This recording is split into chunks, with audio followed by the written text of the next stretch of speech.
صدقہ فطر کتنا ادا کرنا ہے؟ صدقہ فطر 1 سا ادا کرنا ہے، 3.25 سیر۔ صدقہ فطر آدمی غلے کی صورت میں نکالے، لیکن ضرورت کے تحت نقدی صورت میں بھی نکال سکتا ہے۔ علامہ شوکانی رحمہ اللہ اپنی کتاب سیل الجرار میں لکھتے ہیں کہ اگر آدمی صدقہ فطر نقدی صورت میں نکالے تو نکال سکتا ہے، کیونکہ یہ حالات کے اعتبار سے ہے، اور صدقہ فطر ان غلوں میں نکالا جائے جو غلہ ہمارے درمیان کھانے کے طور پر استعمال ہوتا ہے۔ ایک حدیث ہے صحیح بخاری کتاب الزکاة کتاب نمبر 24 حدیث نمبر 1510۔ ابو سعید خدری رضی اللہ تعالیٰ عنہ کہتے ہیں کننا نخرج فی عہد رسول اللہ صلی اللہ علیہ وسلم یوم الفطر من طعام وکان طعامنا الشعیر والزبیب والعقد والتمر۔ ابو سعید خدری رضی اللہ تعالیٰ عنہ کہتے کہ ہم لوگ رسول اللہ صلی اللہ علیہ وسلم کے زمانے میں عید الفطر کے دن اپنے غلے میں سے نکالتے تھے، اپنے غلے میں سے صدقہ فطر نکالتے، اور اس زمانے میں جو ہمارا کھانا ہوتا تھا جو ہے، کشمش ہے، پنیر ہے اور کھجور ہے۔ لیکن یہ کھانے اب عرب کے اندر غلے کے طور پر استعمال نہیں ہو رہے، یہ نبی صلی اللہ علیہ وسلم کے دور میں غلے کے طور پر استعمال ہوتا تھا، کیونکہ من طعام کا لفظ اس بات پر دلالت کرتا ہے کہ جو کھانا غلے کے طور پر استعمال ہوتا ہے اس میں سے صدقہ فطر نکالنا ہے۔ لیکن ابھی عرب کے اندر جو، کشمش، پنیر، کھجور غلے کے طور پر استعمال نہیں ہوتا۔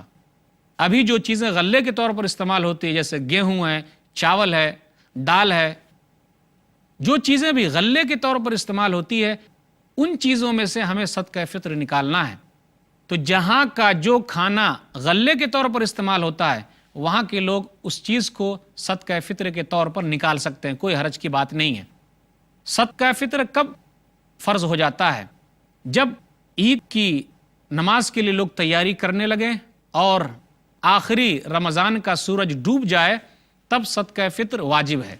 اگر کوئی آدمی سورج ڈوبنے سے پہلے دنیا سے رخصت ہو جاتا ہے تو اس آدمی کے اوپر صدقہ فطر نہیں ہے۔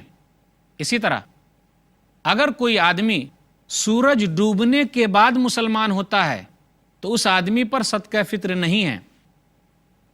اگر کوئی بچہ سورج ڈوبنے کے بعد پیدا ہوتا ہے تو اس پر بھی صدقہ فطر نہیں ہے۔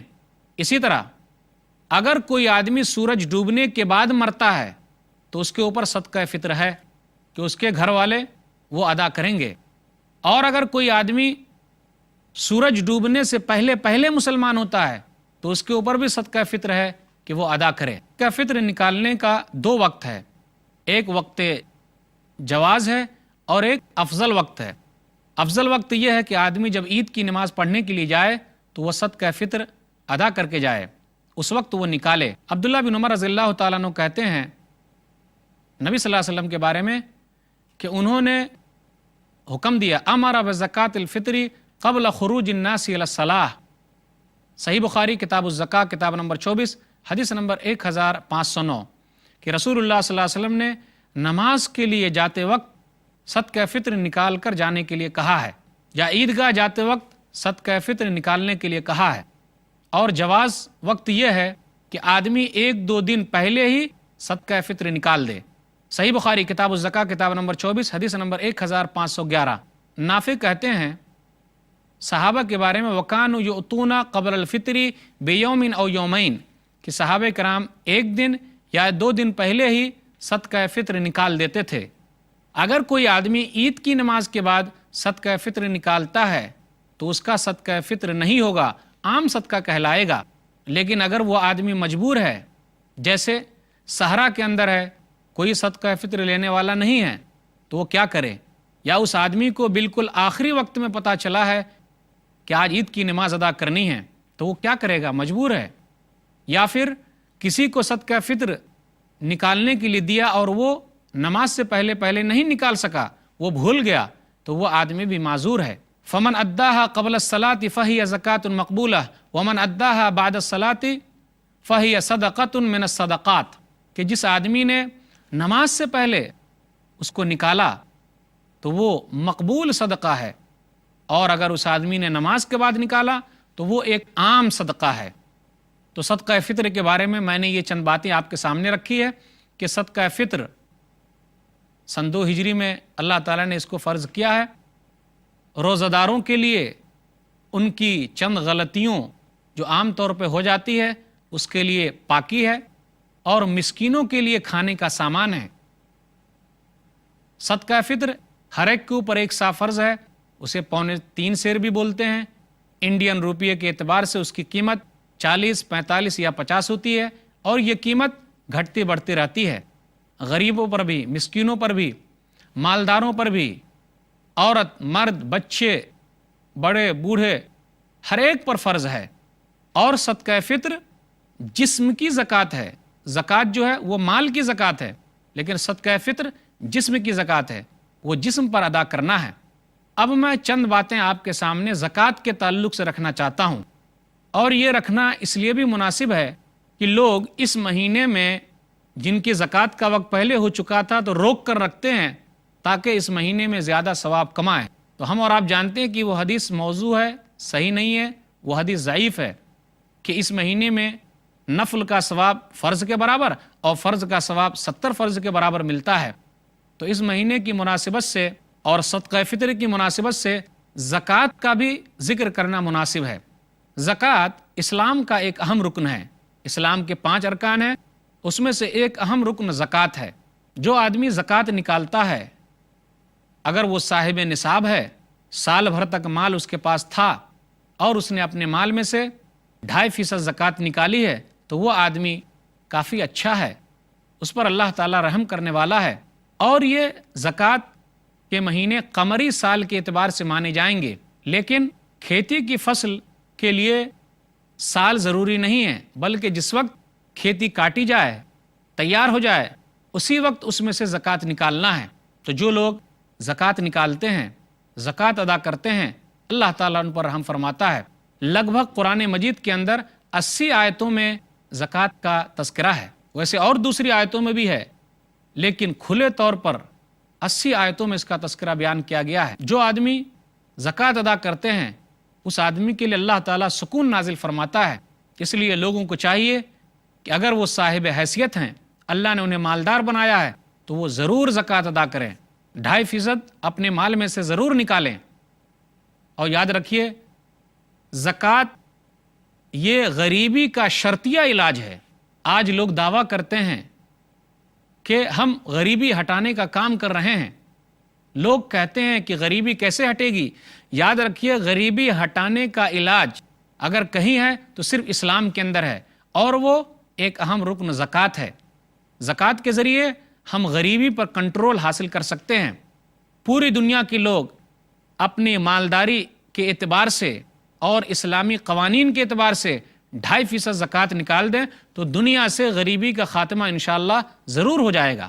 دنیا کے چند مالدار ہی اس قانون پر عمل کر لیں اسلام کے، تو دنیا سے غریبی کا خاتمہ ہو جائے گا۔ کیوں؟ اس لیے کہ زکوٰۃ مالداروں سے لی جاتی ہے اور غریبوں کو دی جاتی ہے۔ تو اسلام غریبوں کا سب سے بڑا ہمدرد ہے۔ لوگ اسلام کے اوپر یہ الزام لگاتے ہیں کہ یہ غریبوں کا ہمدرد نہیں ہے، لیکن انہیں معلوم ہونا چاہیے کہ اسلام کے 5 ارکان میں ایک اہم رکن، ایک اہم پلر جو ہے وہ زکوٰۃ ہے، اور اسلام کے اندر یہ زکوٰۃ غریبی کا شرطیہ علاج ہے۔ نبی صلی اللہ علیہ وسلم نے ارشاد فرمایا، صحیح بخاری کتاب الزکاة کتاب نمبر 24 حدیث نمبر 1395، تؤخذ من اغنیائہم وترد علی فقرائہم، زکوٰۃ مالداروں سے لی جاتی ہے اور غریبوں کو دی جاتی ہے۔ زکوٰۃ مالدار کے اوپر فرض ہے، مالدار سے لیا جائے گا اور غریبوں کو دیا جائے گا۔ اب یہاں میں ٹیکس، جو دنیاوی ٹیکس ہے اس کی بات کر رہا ہوں اور اسلامی زکوٰۃ کی بات کر رہا ہوں۔ دونوں میں فرق کیا ہے؟ عام طور پر یہ ہوتا ہے کہ ٹیکس حکومت ان سے وصول کرتی ہے جو متوسط طبقے کے ہیں یا پھر غریب لوگ ہیں۔ ہائی فائی جو مالدار ہیں حکومت کو کچھ بھر کے دے دیتے ہیں، ان کا منہ بھر دیتے ہیں اور ٹیکس ادا نہیں کرتے۔ ٹیکس کا یہ ہوتا ہے، وہ متوسط طبقے کے لوگوں سے حکومت ٹیکس لیتی ہے اور غریبوں سے بھی لیتی ہے۔ اسلام میں ایسا نہیں ہے۔ اسلام میں جو زکوٰۃ ہے وہ مالداروں سے لیا جائے گا اور غریبوں کو دیا جائے گا۔ ٹیکس میں ہوتا ہے کیا؟ ان لوگوں سے لیا جاتا ہے اور اس کو سرکاری عہدوں میں کام کرنے والے وزیروں پر خرچ کیا جاتا ہے۔ اس لیے اسلام کی زکوٰۃ اہم ہے، اور جو آدمی زکوٰۃ ادا کرتا ہے وہ آدمی یہ سوچتا ہے کہ مجھے اس کا ثواب ملنے والا ہے، اس کا مال پاک ہوتا ہے۔ لیکن ٹیکس وصول کرنے والے، آپ ذرا ان سے پوچھئے، جن سے ٹیکس لیا جاتا ہے ان سے معلوم کیجئے، دل دکھا کر ٹیکس دیتے ہیں، خوشی خوشی نہیں دیتے، اور وہ ثواب کی امید بھی نہیں رکھتے۔ ان کو تو خود خوف لائق ہے کہ مجھ سے حکومت ٹیکس لے رہی ہے، خوشی خوشی کہاں دیتے ہیں۔ لیکن اسلام کے اندر جو زکوٰۃ ہے اس کی بڑی اہمیت ہے۔ آدمی جب ادا کرتا ہے تو دنیا کے اندر بھی پائے گا اور آخرت میں بھی وہ پائے گا۔ کم سے کم زکوٰۃ میں اتنا کام تو ہو جاتا ہے کہ روٹی، کپڑا اور مکان، اس کا انتظام آسانی کے ساتھ ہو جائے گا۔ پوری دنیا کے اندر غریبی پر کچھ نہ کچھ کنٹرول حاصل ضرور ہوگا۔ اگر تمام مالدار لوگ 2.5% زکوٰۃ نکال دیں تو فائدہ ہو جائے گا۔ پھر زیادہ تنظیمیں بنانے کی ضرورت نہیں ہے، اقوام متحدہ کو پریشان ہونے کی ضرورت نہیں ہے۔ اسلام کے صرف اس قانون کو لاگو کیا جائے تو دنیا سے غریبی کا خاتمہ قریب قریب تک پہنچ جائے گا، اس لیے کہ اسلام نے ہر طریقے سے غریبوں کی مدد کے لیے کوشش کی ہے۔ جو لوگ زکوٰۃ ادا نہیں کرتے، صاحب مال ہے، ان کے لیے نقصان ہے۔ سورہ توبہ سورہ نمبر 9 آیت نمبر 34 اور آیت نمبر 35، والذین یکنزون الذھب والفضہ ولا ينفقونها فی سبیل اللہ فبشرهم بعذاب علیم یوم یحمى علیہ فی نار جہنم فتقوی بها جباہهم وجنوبهم وظہورهم ھذا ما کنزتم لانفسکم فذوقوا ما کنتم تکنزون۔ وہ لوگ جو سونے اور چاندی کو کنز بنا کر رکھے ہوئے ہیں، دھن دولت بنا کر رکھے ہوئے ہیں، اور اللہ کے راستے میں خرچ نہیں کرتے۔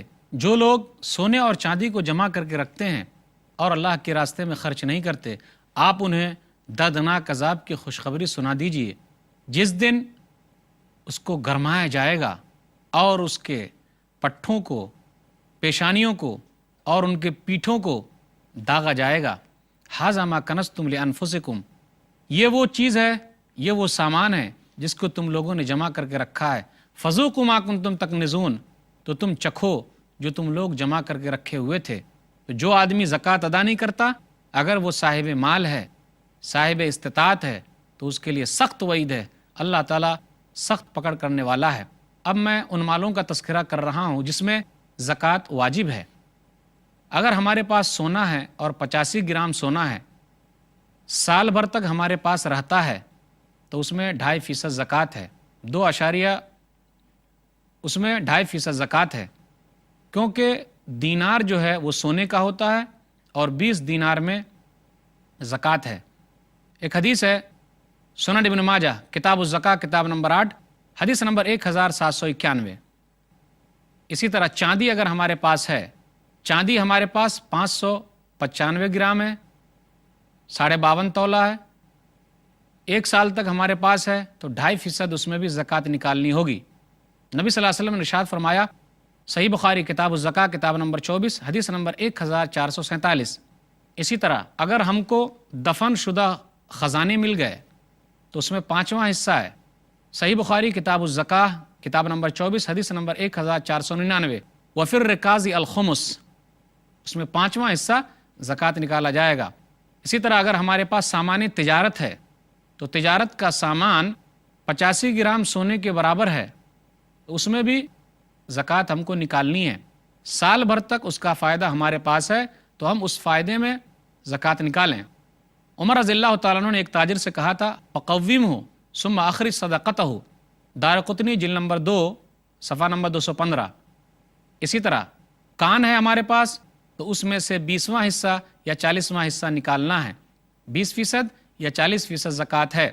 سنن ابی داؤد کتاب الخراج کتاب نمبر 19 حدیث نمبر 3061۔ اسی طرح ہمارے پاس غلے وغیرہ ہیں، بکری، اونٹ وغیرہ پر بھی زکوٰۃ ہے، لیکن اگر ہمارے پاس غلے پیدا ہو رہے ہیں اور وہ غلے گیہوں ہے، چاول ہے، دال ہے، جو ہے، کھجور ہے، انگور ہے، اس پر سال ضروری نہیں ہے، بلکہ جس وقت یہ کٹ جائیں، تیار ہو جائیں، اس پر زکوٰۃ ہے۔ لیکن کب زکوٰۃ فرض ہوگی؟ جب یہ ہمارے پاس 750 کلو ہو جائیں۔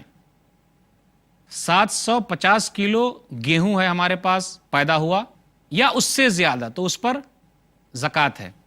750 کلو کو ہم 7.5 کنٹل بھی بولتے ہیں، 19.5 من بھی بولتے ہیں، اسی کو 750 کلو بھی کہتے ہیں۔ اگر اتنا گیہوں پیدا ہوا یا اس سے زیادہ پیدا ہوا تو زکوٰۃ ہمارے اوپر فرض ہے۔ لیکن یہاں بھی زکوٰۃ 2 طریقے سے ہوگا۔ اگر ہم نے اس غلے کو حاصل کیا بارش کے ذریعے تو ہم کو 10واں حصہ نکالنا ہے، تو 750 کلو کا 10واں حصہ ہو گیا 75 کلو۔ جو وغیرہ بارش کے ذریعے حاصل نہیں کیا بلکہ ہم نے خود سے پانی وغیرہ دیا، سیراب کیا، تو 20واں حصہ نکالنا ہے۔ 750 کلو کا 20واں حصہ ہوا 37.5 کلو۔ اس میں سال ضروری نہیں ہے بلکہ جس وقت کٹ جائے تیار ہو جائے وہ ضروری ہے۔